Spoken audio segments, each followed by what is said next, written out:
Cool. So folks, as I mentioned, we're going to go fairly high level, talk about ideas and like design ideas, where they come from, what the research tells us.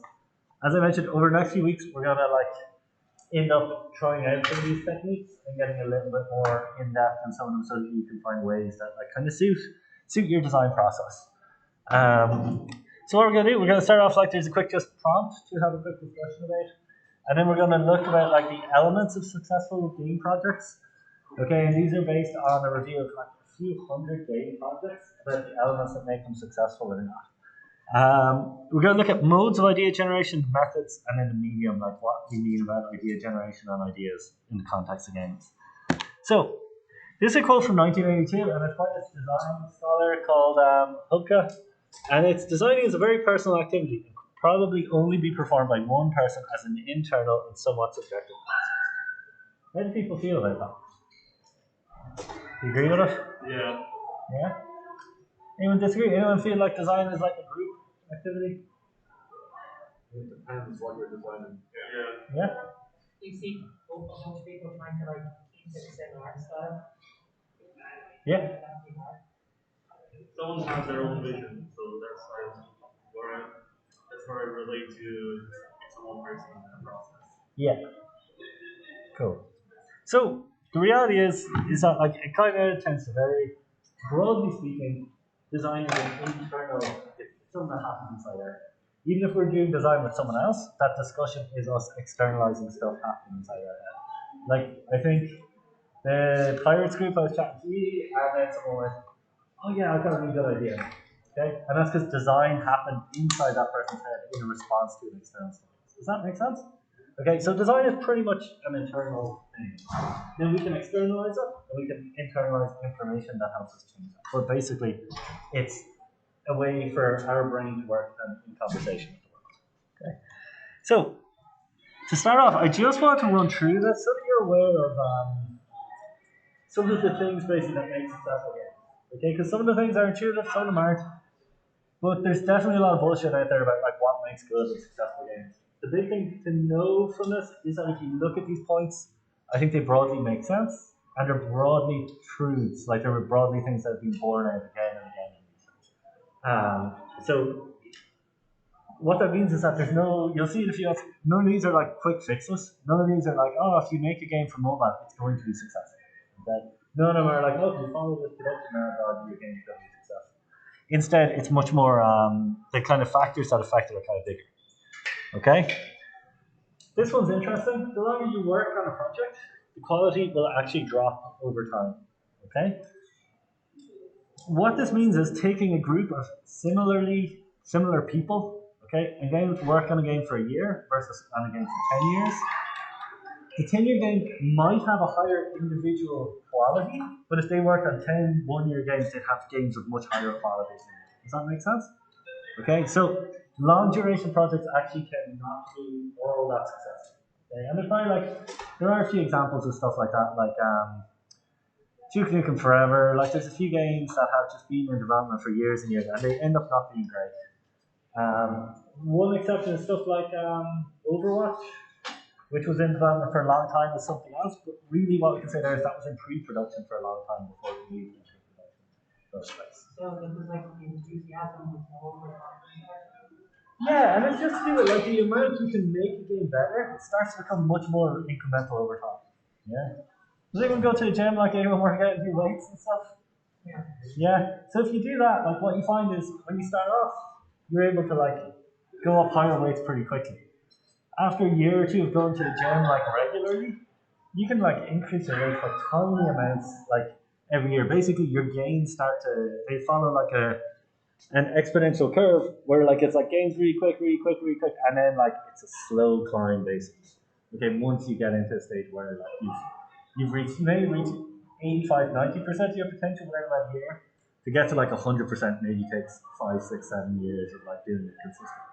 So that last 10% of quality, 15% is often just very hard to achieve. And there's often not the benefit of working that much longer because the quality difference is so small. So when you look at it as 2 projects for 3 years or 1 6-year project, the 2 3-year projects will be more successful than 1 6-year. Does that make sense? Yeah. Now, this even happens with HDMI, so I'm beginning to worry that it's something to do with PowerPoint? I don't know, because this is a different laptop too. Project quality, broadly speaking, and project quality here is rated by your Metacritic score. Okay? Team size, whether you work in a game with 1,000 people or 2,000 people at an Ubisoft, or a small indie game with 3 people, that doesn't actually affect quality of games. Okay, when you look at like what the Metacritic scores of games, sometimes they're games with 3 people and they score really highly. Sometimes they're games with 1,000 people and they score really high. Okay, so the number of people working on a game doesn't necessarily make it better. Okay. Does that make sense? Again, these are kind of things that are kind of counterintuitive. You think about working on games, and you're like, if I have a huge team, I can make really great games. The reality is, you can make really great games with a small group of people. I think that's quite liberating. That like you can do small projects, small groups of people, and you can do really great stuff. Okay, so don't fall into the trap of thinking like, oh well, I'm not working at like an Arcane or an EA. It's a bad example, but at a big studio like so, I can't be as successful. Okay, that's just not the evidence does not bear out that hypothesis. Okay, a thing that supports quality is using familiar tools. Okay, teams who are using new engines for the first time or like new hardware, if you're developing a game for a new console or something like that, that project is likely to be worse than a project made on something you're familiar with. Okay, so let's say you're making games and you get a PS4 developer and you're trying to make a launch title for the PS5. There's a good chance you've made good games on PS4. That first PS5 title probably won't be good. Okay, because you're using an unfamiliar technology and maybe an unfamiliar tool set. Okay, so stepping into things you're not familiar with from a tools perspective increases the difficulty of having a good project. Okay, because so much time has to go into learning and upskilling basically. The thing that has the biggest impact on success, probably one of the biggest impacts, is experience. Okay, that's one of the things we're trying to do with this module is get you lots of experience in making small games in small teams. Okay, that experience you're going to develop in this module hopefully helps you develop as designers and developers. Right, so that experience basically making games, getting things out the door is going to basically broadly improve the quality of what you're working on. Does that make sense? Okay, so remember experience, and this is the thing you can't buy. Like right, like if you pick a team. You put together a team of people out of college, and you pick a team of like 10-year industry veterans. 9 times out of 10, the industry veterans don't have a better final project, better outcome than you. Okay, and that's like fairly intuitive. But what it also means is, as long as you work on games and you keep producing a body of work, you'll end up with that 10 years experience, able to produce the game as well as the 10 years veteran. Does that make sense? And like 10 years, it's a long time. It's not that far away, right? Like you still, most of you are probably early 20s. Yeah. Pretty much. So me, early 20s, mid 20s, late 20s, early 30s. But 10 years time is not that far away. Like so, to develop that body of work and to develop that experience, it's not a crazy amount of time, and then you go start to do some really great work. Okay, and that's one of the things about this. When I talk about game design as a practice, I literally mean it's a practice. The more you do it, the better you get. Okay. One thing that's interesting, and I think is a tough thing broadly to do in college courses, but individual incentive has an impact. Okay, how much someone is paid on a game project, how much positive reinforcement they receive from their managers and direct superiors, they all impact project quality. Does that make sense? Okay, so often we think the incentive is sometimes maybe not great, but like it has an impact on the quality of something. If you're working like for someone who doesn't give a shit about you and like they're paying you shit money, you're gonna do a shit project. Okay? And that's the basic comes down to that because you're not gonna care. Instead, if there's some incentive or some motivation for you to do better in your work and push yourself further, you'll generally produce better work. Now, this one, which I love, I'm so glad this is the truth. Production methodology does not impact project success. Okay? Have you all heard of waterfall development? Yeah, it's where like you start off with a prototype, you develop your prototype, that's very blah blah blah, and it's not necessarily iterative cycles. Agile development, have you all heard of that? Yeah, agile development is where you split a game project into 2-week cycles or something like that, and you iterate and iterate and iterate in a cycle. Okay? Some studios do agile, some do waterfall, some can't even explain what their production methodology is, like it's just ad hoc. None of it matters. When they look at the quality of games, what you use has no impact on the quality of the game. Okay, so no, if someone tells you like, oh, if you work agile, you can't do that, it's not true. Um, it might suit some people, and it might be good for some developers who like that approach. But finding a production methodology that suits you and suits your team is actually going to lead to better project outcomes. Does that make sense? Okay. So I think there's a lot of things there we can address in our projects that we can practice on. Oh, that shouldn't be there. Oh yeah, sorry, that should be there. So there are a few more elements we can look at when we look at the literature of what are the elements of successful projects. So the first one, really important, is vision. Okay? If we all are working on a game together, we all have a shared vision, we all have enthusiasm, the project's going to be better. Can I see? Okay, everyone close your eyes for a second. Okay, because we want to make this a safe place. Everyone's eyes closed? Raise your hand if you're not confident in the vision of the game you're currently creating. Okay, and now lower your hands if you have them raised. Cool. People can open their eyes now. Okay? That will tell you something about your project, how you feel about it, how you feel about the direction you're going in with it. If you raise your hand there, it's probably worth trying to address those issues and talking to your team and making clear look, I'm not sure about what we're doing, so that everyone on the team is pushing in the same direction. Otherwise, what you have is one person is like, I'm not too sure, so they're not going to put in the whole effort. Clear vision, buying into decisions. If you have a shared vision for the game, you all believe in it, you're all going to buy into decisions. Shared missions and values and stuff like that can be useful. You often see studios who have a mission statement that's like, we want to make the best multiplayer games in the world. We want to make games that our fans love, blah, blah, blah, whatever it is. If everyone buys into that mission, often the projects produced by that team will be better. And the other side of that is valuing, so having a shared vision, but understanding that everyone under that vision has their own unique skills and talents and stuff like that. So I think one team has 3 artists, was it? Yeah. Cool. So in the team with 3 artists, you might want to think about how you structure that workflow and how you say okay, we want to recognize your style of art. We don't want to force you to fit into something that maybe you're not comfortable with. And we think about how these different styles can fit together and we create a compelling game by using that to our advantage as opposed to trying to fit everyone into neat boxes. Does that make sense? Cool. Risk is important. Okay, risk is a thing you have to manage. You never want to get rid of risk. Okay, if you try and make, I don't know what that TV is showing. You never necessarily want to get rid of risk in a project because if you're doing a game project with no risk, it's probably not going to be successful. If you're making a clone of Flappy Bird, chances are that ship has sailed 5 years ago, 10 years ago. I don't remember how long. Is it more? Maybe 7, 8, 2012 or something like that. But yeah, that ship has sailed. So having an environment where people are encouraged to take risks and try things. So again, that, you got 3 artists on your team. Say to them, look, all you go away, create your own style, see what you're best at. See what kind of is the cream that rises to the top. Take the risk, try things out. If you don't do that, you basically won't improve all that much because you're staying in a very safe place.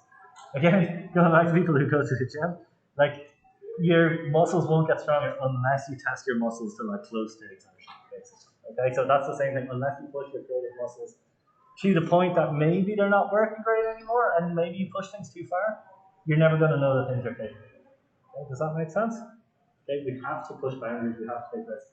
Now, stuff that includes, you want to make a game about pretty much any topic. I'm very okay with it, unless it's if it's sexist, misogynistic, racist, homophobic, anything like that, no, please. But if you want to make a game that explores your identity or the identity of a certain group of people, I'd encourage you to do it and try it. Okay. Has anyone ever seen Andrew Yang's games? Soft Bodies and stuff like that? Yeah, really interesting. Really he really tries to focus on intimate, very detailed simulation of the physical body, basically. Okay, and for some people that's uncomfortable, but they're really interesting games and they explore something really interesting, and it pushes things to a limit, basically, for certain people, and just really interesting games and worth trying out. Because again, trying to push yourself to a limit will help you find out where you want to fit, where your game design practices. Try and do things like estimating and re-estimating task duration, so trying to have a grasp of how long something's going to take you. And one part of risk is like, let's say you send all the artists off to work on different art styles and find the thing that really suits them and speaks to them. And one of the art style ends up shit, okay, and like you're not happy with it. It's okay to be like, look, this didn't work, and talk to the artist about it and be like, look, I don't think this worked. What do you think? And they'll probably be like, yeah, no, I'm not really happy with it. Okay, so generally, don't stigmatize failure. Be like, no, that's great. Look, let's try this other thing that you've done here, or here's some direction you can go. Does that make sense? Trying to find ways that failure is not a thing that you like punish. You know, okay. And instead, it's like, oh, okay, cool. We learned something. We learned that this isn't the style that we want in this game, which is an important thing to learn. Just as important as learning this is the style. Okay, we've removed an option from the table. Teamwork, broadly speaking, teams that don't crunch, and this is people saying again and again, and it's amazing, it still happens. Teams that don't crunch produce better games. Okay, trying to avoid crunch. Ideally, next Saturday and Sunday, you won't all be working really hard to try and get your prototypes finished. Hopefully, you all have scheduled work throughout the week that you're kind of comfortable getting everything done and you're kind of happy with where the game is. Okay? Celebrating novel ideas, resolving conflict, trying to minimize politics, meeting up, all that stuff. Okay, just getting on well as a team, basically. Feedback, having a feedback loop is really important. That's why we'll do the playtest Friday.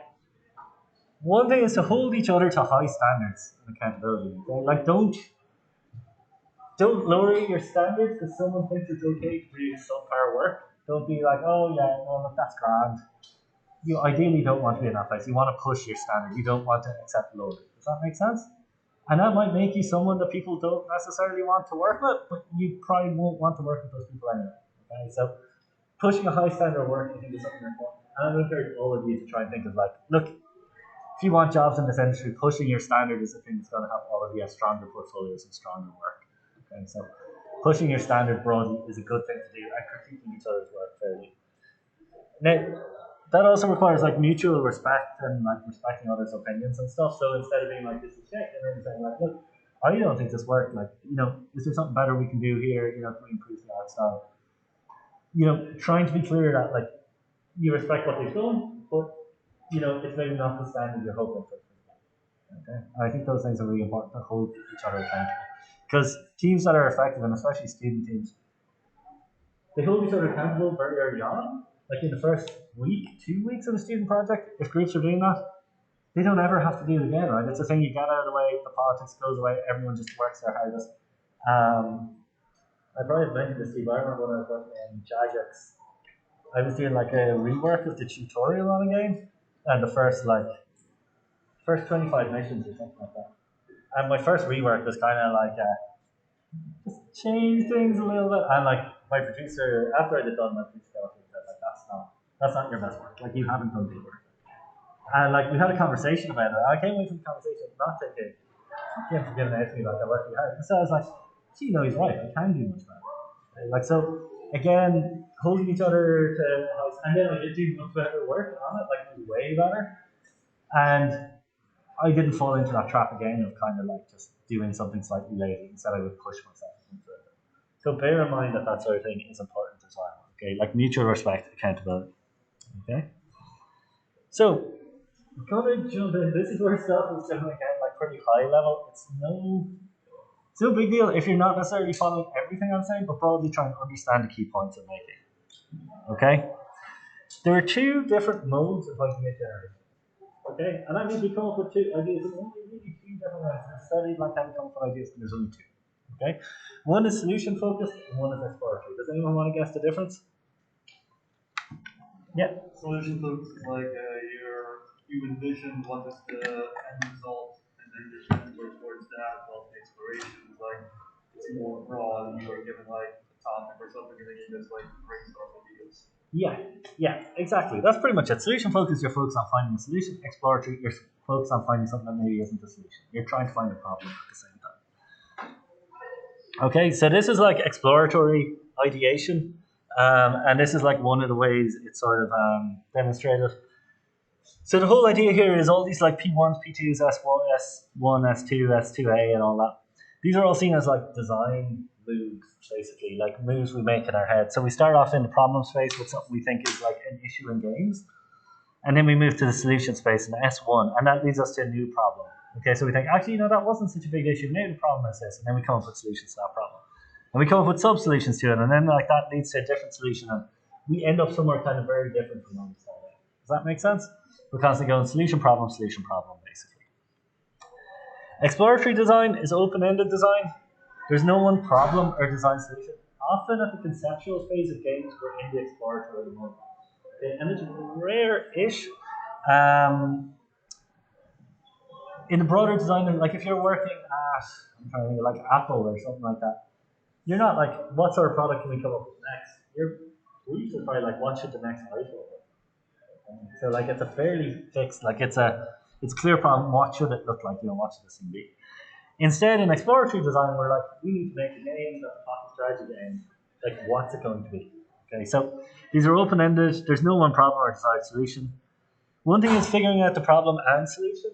So you're trying to figure out what's the problem and what's the solution to that. Eric Zimmerman describes the process of designing games as the process of figuring out how to design a game. Okay, and that is because you're working on pocket strategies this week. Previous week you worked on like games about Void. Like there's nothing in common between those. Like you have to start from scratch. You have to learn, how do I design a game about like the term Void? How do I design a pocket strategy game? You're learning how to do those things. And that's what a game designer does. They learn how to create a game as they create it. It often operates at a macro level, so it's kind of higher level, and it's much more cognitively complex. Okay, this can be very frustrating for a lot of people. Especially if you're the kind of person who maybe plays a lot of games and watches a lot of movies and you maybe don't have much experience beyond the realm of like the screen. Sometimes this phase in particular, like you want to get to that phase of like things are kind of nailed down. Okay. If you do find you don't like this phase, one of the things you can do is actually like open yourself up to the experience. Like go hike a mountain, go to a forest, go to a climbing wall, like have an experience that you haven't done before. Okay, go to a karaoke bar. Okay, all those things will be new experiences that will change your perspective. And that actually gets your brain basically forming new connections between disparate experiences. And that's what we want to do. This exploratory side really requires a lot of diverse experience. And so the two things that are kind of involved in this is the co-evolution of problem and solution and sketching/modeling. So this is Dorset Cross. It's kind of famous, this idea of the co-evolution of problem and solution. Because you start off with a problem space, there's a solution space, and you're trying to get somewhere. So basically you take a move, you come up with a solution, that kind of evolves and you evaluate your solution, then you find a new problem. You're like, oh, you're maybe like, we want to create a strategy game that like, let's think of something that's like, what would be a challenge, what would be a problem for strategy? Okay, let's say it plays quickly, right? There's one group that's in 60 seconds. We want to create a strategy game that plays quickly. And so we're like, okay, that's our problem space. Now what's the solution to that? We set a 60-minute timer. That's going to make it, 60-second timer, sorry. That's going to make it play quickly. And then maybe you go, well, actually, is that going to work? Maybe instead we like have a number of turns and each turn takes 5 seconds, and you're kind of evolving the problem and solution. Does that make sense? Everything starts to evolve together, and like it gets messy, and like this is just a representation. It all happens in your mind. It can happen pretty quick, and it can happen unpredictably. Often, this sort of design happens best when you're not thinking about it.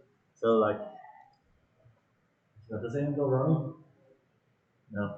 So sometimes if you're running, or you're in the shower, or like you're just kind of relaxed or something like that, this will come into your head.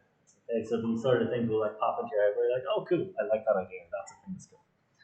The other side of this then is sketching/modeling. Okay, in game design and game design education in particular, we're pretty bad at getting people to sketch out their game design ideas. Okay? Every other design discipline in this entire building, and also down Bolton Street where they're doing architecture. I think architecture's in Bolton Street now. I don't know. But basically, any other design discipline, they're going to be sketching their design. Okay? In game design, we often go, oh, we're going to write a description of it. Oh, we're going to come up with an idea. We're going to put together a presentation. We'll do some concept art. We jump to something that's kind of more polished than it needs to be. And one of the reasons design disciplines tend to do this is that there's a super, super complex relationship between our brains and our hands.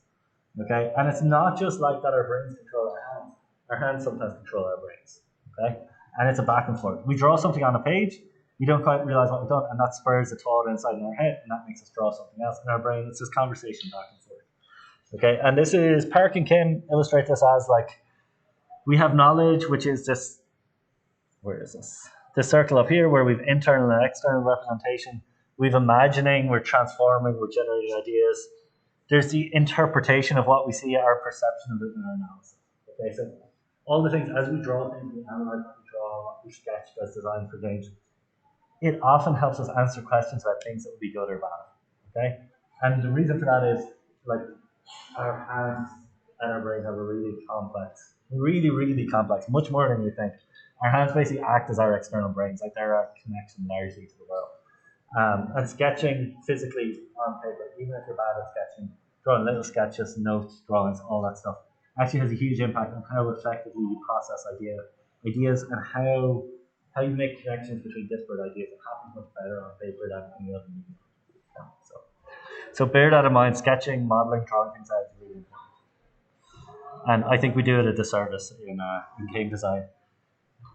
So that's the exploratory side. There's not like tons written on that. Like it's fairly well developed, but like the solution focus side is much more like finite because it's an easier thing to do. Right? If you're studying design transition, you give someone a chance. You say, "Here's the problem you have to design for," and you look at the way they come up with solutions. Right? It's often about like micro design and details of something that you know what you're doing.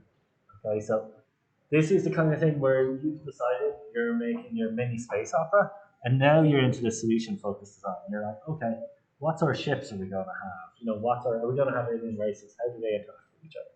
You're focused on like the solutions to these problems. This is day to day the sort of design thinking. And this is all like about process, steps, tasks, stuff like that. Some of the things that you do in this often is like information gathering. So you first want to understand what the problem is and what the space you're operating is. You're trying to comprehend, represent, and structure information. Okay, as game designers, often we start off and we're like, I can show you some of the stuff you want. When I worked on my championship manager rivals, we were putting like an injuries mechanic in the game. So like the first step of that was like I had to look at what are the injuries that happen in soccer. So like you look at the injuries that happen in soccer, you look at how common they occur, what the consequences of them are, and that's you're like gathering information, and then you're representing and structuring that into an Excel table of like what this means in the game, what the consequences are, how much it costs to like treat them, how long someone's out. You then try and mechanicalize that information. And evaluating the decision making. You're kind of structure the problem and think about what you need to do. Okay, so let's say you're working on a game like Sea of Thieves, and an area of the game doesn't feel rewarding to the players. Okay, what sort of things could you do to make that feel more rewarding? Maybe like a really rare chest that opens possibilities in a while. Because it's really hard to get there. Yeah, so like kind of rare and difficult to find here. Anything else? You could do something that feels like a quote unquote stereotype. Like you see like a marking on the floor or something. It's like a subtle hint. Yeah. Not like the words that are something better. Yeah. Maybe juice. Which? Juice? Yeah. Yeah, like once you see things had for a while they had a technical shit with the sound. Victory sound. Yeah. Yeah. Anything else? Introduce Jack Sparrow like you're doing now. Yeah, that's right. That might work too. Like, and then tying it into a IP. So these were some of the things, like, right, so one solution is add more loot drops to the area and just have more loot, more things to get there. That makes it rewarding. Instead, you want to go a simpler route? You're going to do a playtest next week. Just increase the XP you get for everything in the area. So just literally increase the reward someone gets. Add a mini boss to the area. Maybe make it a challenge. Maybe focus the area on like that mini boss and what they unlock. Okay, and then there's also reframing, right? So you can think about maybe we're asking the wrong question. Maybe this isn't so much about this area isn't rewarding to players, but players should feel that this area feels barren, and when they play the game, they don't get that experience of this being a barren area. So instead, now we've kind of reframed the problem as something entirely different. We said, okay, different solutions, add additional dialogue, world building to communicate the feel. So we now have an area that players actually get a sense that it's meant to feel barren and not rewarding. There's a purpose for that in the overall arc of the game. Or have the player get robbed at the start of the area, right? Like as in they lose everything, so any reward they get is going to feel like more meaningful and they're going to feel like they're challenged. Does that make sense? So we've seen there that we can either look at solutions or we can look at reframing the problem. Sometimes by trying to reframe the problem, we come up with more interesting solutions. Like, which is people's favorite solution? Loot drops. Getting robbed at the start. Getting robbed at the start. Yeah, it might change the feel of that area. Yeah. So basically, there's just different ways to look at this. And like,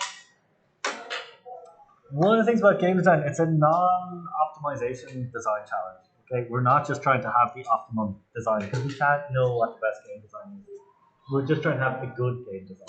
Okay, there's no like perfect design. There's like making it as good as we can. So we're really trying to think if these are options that we've come up as we went away and thought about this area and the feedback we've got, which is our favorite to do, which do we think makes us feel best.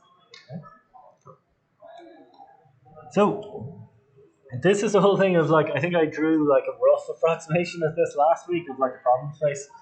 But basically we can look at the problem space as this entire like circle of possible, like the problem space is basically the possible. Okay, that's like everywhere this problem can exist.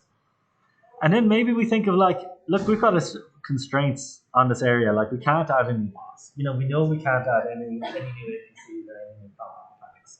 So there may be constraints that then lead us to like, we want to have a really good design of the area. And the problem state can kind of change and tweak, and we can come up with different ideas on the way that eventually lead us to a better solution to the problem we're facing. Okay? And that's maybe then where we end up with, look, we're actually going to have this area be real narrative focused. And you know, the game is so mechanical throughout much of it. This is going to feel like a real change. We think it'll be quite rewarding for those players who are interested in narrative and maybe haven't gotten much from the game at this stage. Does that make sense? You go, okay, that's our goal. That's what we're going to do with this. The complexity of an idea as well is kind of an interesting thing to think about. Okay, often I talk to people a lot about this in the first week. And we want you to try and like internalize this idea that with game ideas and ideas in general, we can do like lateral transformations. We can go broad or we can go deep. Okay? So there's lateral or vertical transformations. Okay? Ideally, what you want to do really early on is go lateral. You want a lot of ideas, as many ideas as possible, basically, to pick from before you pick one to go down, basically. Does that make sense? Or a few of them to go down and explore. Okay? If we only have one idea, right, so let's say we only came up with idea like X3 there. We might end up at like 1C might have much more. Does that make sense? Okay. Or else maybe even like, you know, if we stopped at 1C, we think that's a cool idea. X2 we think isn't great, but then X3, 3A is like, oh, 3A actually has tons of potential. This is a really interesting idea. And it's not as difficult as that other idea, and I think we can pull this off better. Does that make sense? We wanna go pretty broad ideally first. If we start going deep too early on, we shut ourselves off to all this potential that exists around the game we want to create. So, methods of idea generation. And this is stuff in a few weeks we're going to be doing much more on this, maybe a few workshops on this. But, so there are like these two broad categories. So there's intuitive and logical idea generation. Intuitive methods like user design intuition, and logical methods are kind of systemic analyses of the problem. In game design, generally we're in the intuitive side of this. Okay? So things like that generate ideas like germinal, transformational, progressive ideas, organizational, and hybrid. Okay? These are things we'll drill down into in a few weeks, but these are different ways we can think about generating ideas, basically. So sometimes we can use our germinal. This is where you're starting a game idea. There's a thing called morphological analysis that can be really useful for games. And what happens is you look at, let's say, you're like, I'm going to pick the pirate team again and pick on it. But basically, you're like, we want to create a game about piracy.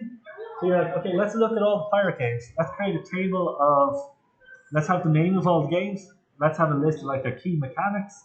Let's see how they do X, Y, and Z. You know, you might be like, how do they handle combat? How do they handle movement? How do they handle ship sailing? And you just have a big table of, okay, this one's point and click. This one you're controlling the boat directly with Odyssey. And you're like, okay, well, maybe what we need to do is have a third way to control it. And you say, okay, we can find the originalness of our game by looking at the features of these other games and kind of applying them to our own design. Does that make sense? Yeah. Then there's brainstorming, which we've talked about, and then there's KJ method, which is kind of similar to brainstorming. We'll get into that in a few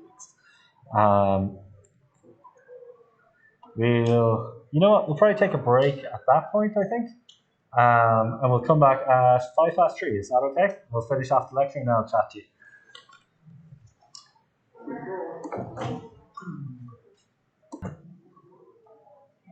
Cool. So I'm pretty sure that's back recording. Yeah, so then there's the last set of idea generation techniques are journal, when you're trying to come up with new things. Then there's transformational, where you're trying to modify existing ideas. So things like checklists. Okay, like if you have a checklist of things you do in a design process, you're like, okay, let's try, changing the player's perspective. That might be something that's on your checklist. Okay, well, we were talking about this as a top-down game, but what if it's third person? What if you're like a general on the bridge of your spaceship and you're looking out at the fleet arranged in front of you, and like how does that change the feeling of the game? Other things on a checklist might be things like change the control, like look at different types of control. So would that be like old school Assassin's Creed had like a different method of sneaking, and then they would get a checklist and add it in and sort of crouching and proper sneaking mechanics. Yeah, like they might have that as a checklist. Like the checklist is a thing you as a designer develop for your own process. So, things that you found useful in the past, and you might be like, okay, I always find games interesting where they take the perspective and they flip the perspective to something else. So that goes on your checklist. I like when games mess with controls. I like when they mess with scale.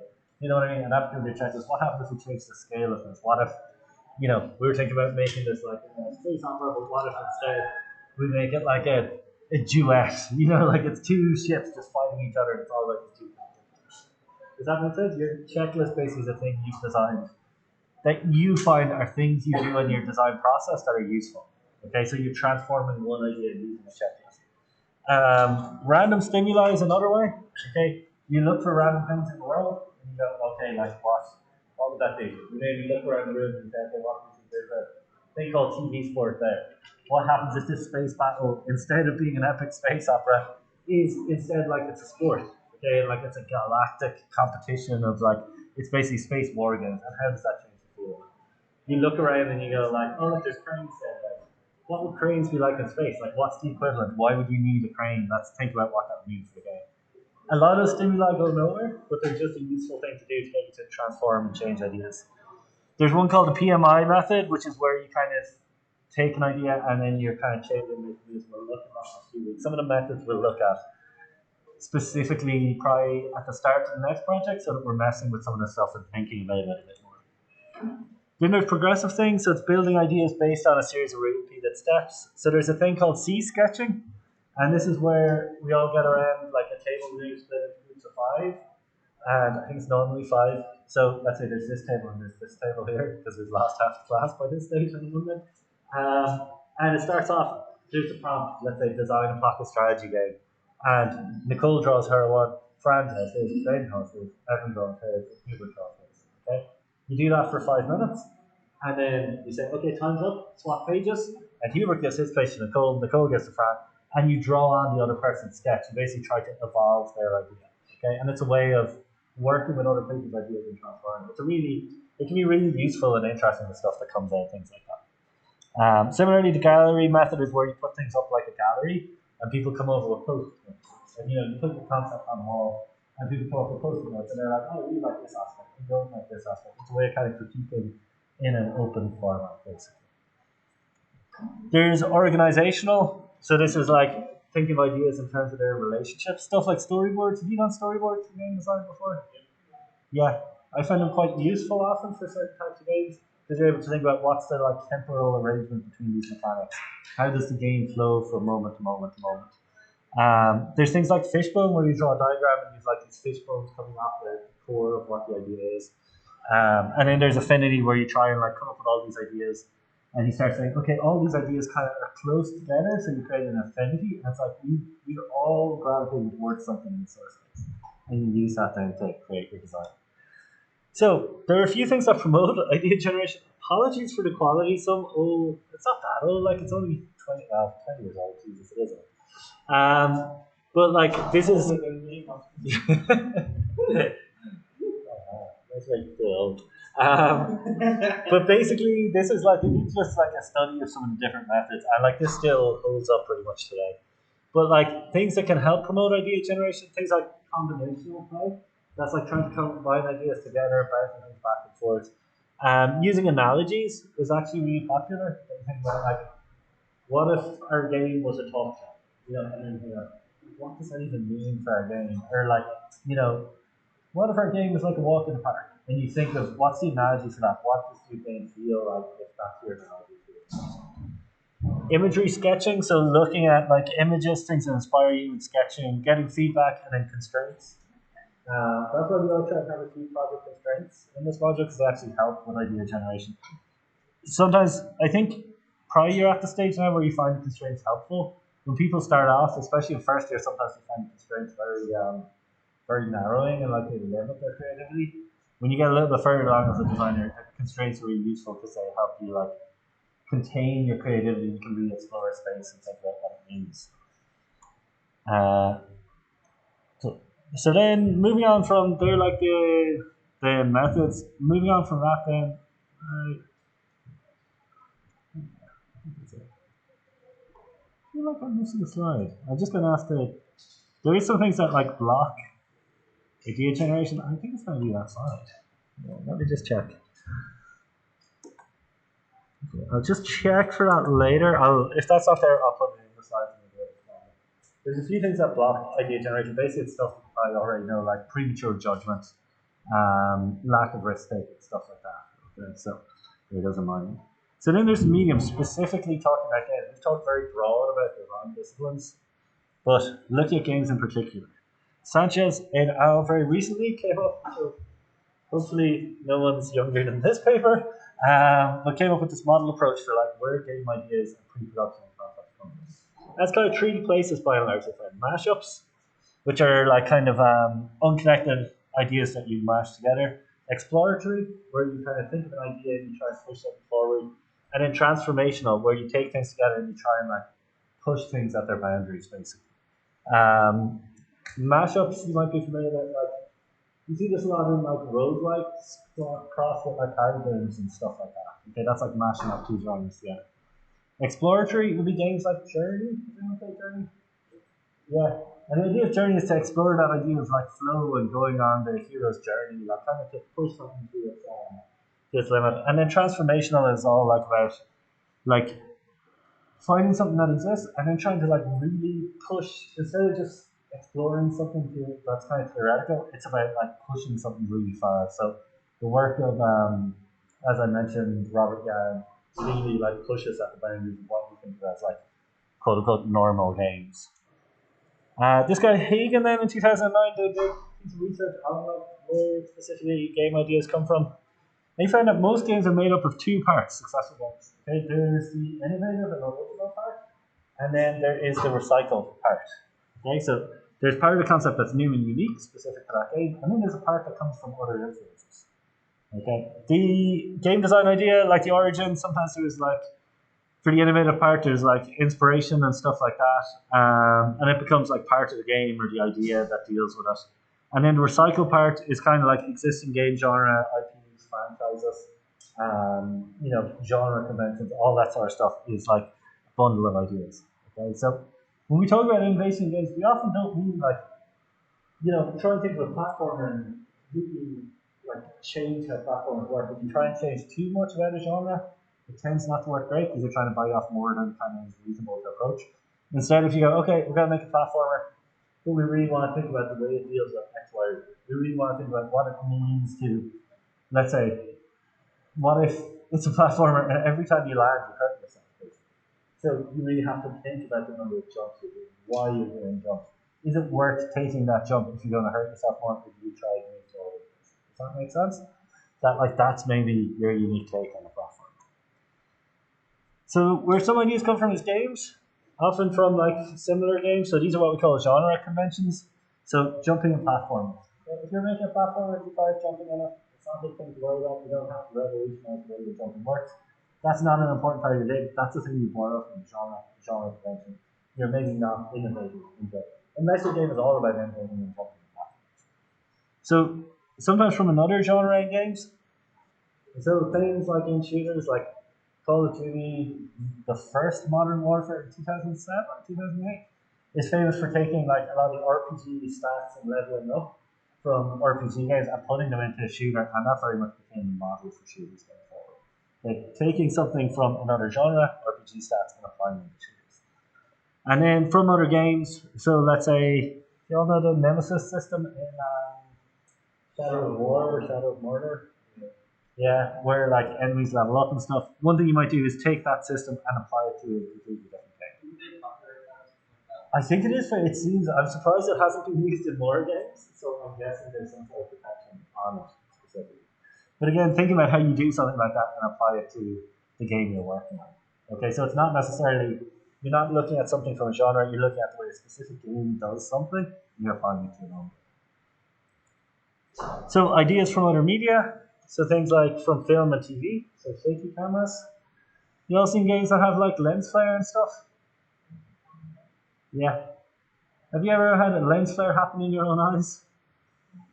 No, like our eyes don't have lens flare, right? Like it's a cinematic thing. Lens flare is caused by the way the light enters the lens of the camera and it creates like the flare and the like patterns and stuff. That doesn't exist as a visual thing, but it creates a sense of the cinematic thing.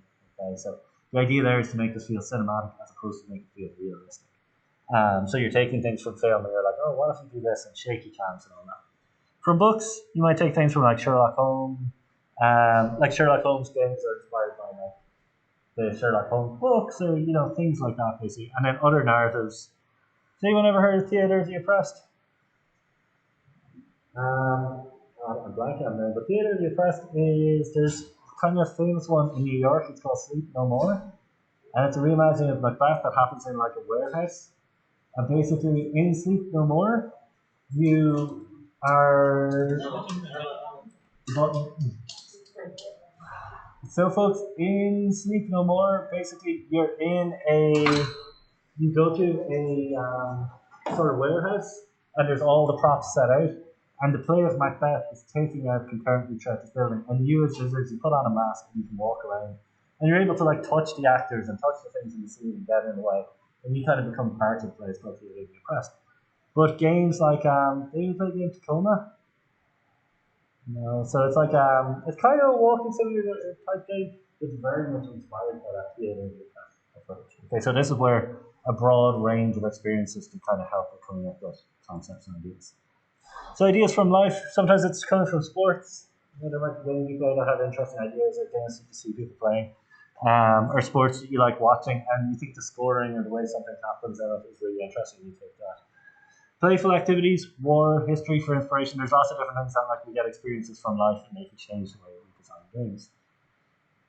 Sometimes it's like technology. We've all come across steampunk in video games, so it's like taking some kind of aspects of fictional technology and history and kind of melding them together. And then also science fiction, where we think about what might the future be like when we imagine that world and imagine that being world with that technology. So the closing tips for the lecture are like coming up with ideas is work. Do not think this is like the easy part. Coming up with good game ideas is hard work, and I don't like this is a thing you've probably heard the phrase like coming up with ideas are easy. Okay, like that's easy. Having game ideas is an easy thing to do, and it's kind of partially true. But I really don't buy into like ideas are easy, execution is tough, because I think executing a bad idea is just a waste of time. Right? Like no one wants to spend their life working on something. So instead, coming up with good ideas, I think, is tough, and it's important to execute them well. We should always assume good execution is important, but often what you see is games that are successful, certainly in the indie space, often don't have perfect execution, but they do some really interesting things or have really interesting aspects. One thing is that like ideas take time. So a lot of game designers talk about this idea of calendar time. So anyone play Darkest Dungeon? Yeah. So Tyler on that spent he was about 8 years with that idea in his head, and it was rolling around as different kind of concepts and stuff before eventually becoming Darkest Dungeon and the chance to create that game. So there was a lot of kind of background calendar time had to happen. Create supportive environments. Try and have environments that support idea generation, and generally try and generate ideas independently. When you're brainstorming and stuff and coming up with ideas, the best way to do this is to work by yourself, come up with those ideas, and then come together to discuss them and share them and critique them and kind of build on them. Okay. Cool. Any questions on that? No. Cool. So that is, as I said, that's like a little high level. We'll go into some of the specific methods over the rest of the projects in the module so that like you're kind of trying out these different methods to see what works for you when it comes to generating ideas. It doesn't have to be perfect, but it's useful, especially when you're starting out, to use some of these tools and techniques to help you kind of generate ideas instead of staring at a blank page and like, I need to come up with ideas. Any questions, folks? No? I'll turn off the recording.